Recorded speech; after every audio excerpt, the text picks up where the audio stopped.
Terdakwa kasus dugaan pembunuhan berencana Nofriansyah Yosua Huta Barat Ferdi Sambo diperkirakan akan melawan dan membongkar pelanggaran yang dilakukan para perwira polisi jika sampai dijatuhi vonis mati dalam kasus tersebut.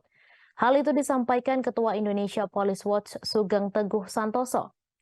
Sugeng menilai Sambo tidak segan untuk buka-bukaan pelanggaran para polisi jika sampai dihukum mati. Sebab jabatan terakhir Sambo adalah Kepala Divisi Profesi dan Pengamanan atau Kadif Propam Polri yang menangani pelanggaran profesi para polisi.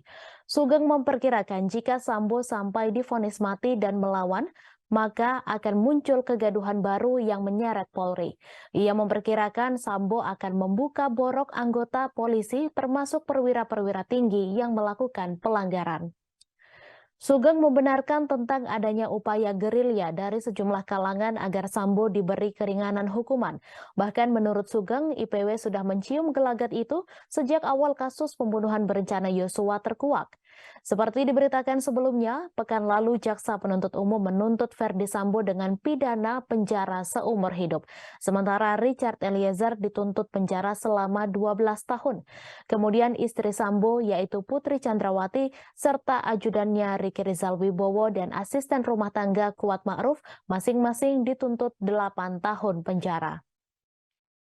Jaksa menganggap kelima terdakwa terbukti melanggar dakwaan primer, yakni pasal 340 KUHP, junto pasal 55 ayat 1 ke 1 KUHP tentang pembunuhan berencana.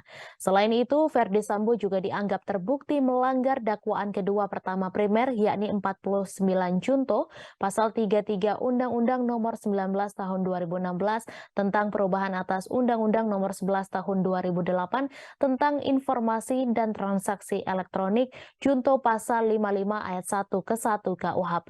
Dalam kasus ini hanya Richard yang dilindungi oleh Lembaga Perlindungan Saksi dan Korban atau LPSK.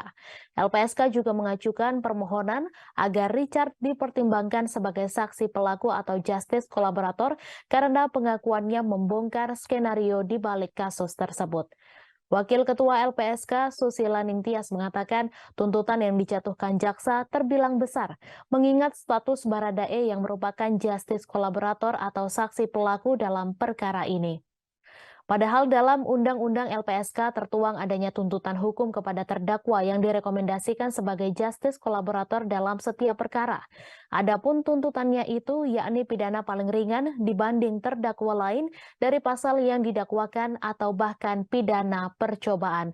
Oleh karenanya, Susi menilai tuntutan yang dijatuhkan jaksa dalam perkara ini kepada Baradae tidak menghargai rekomendasi dari LPSK. Terima kasih sudah nonton. Jangan lupa like, subscribe, dan share ya.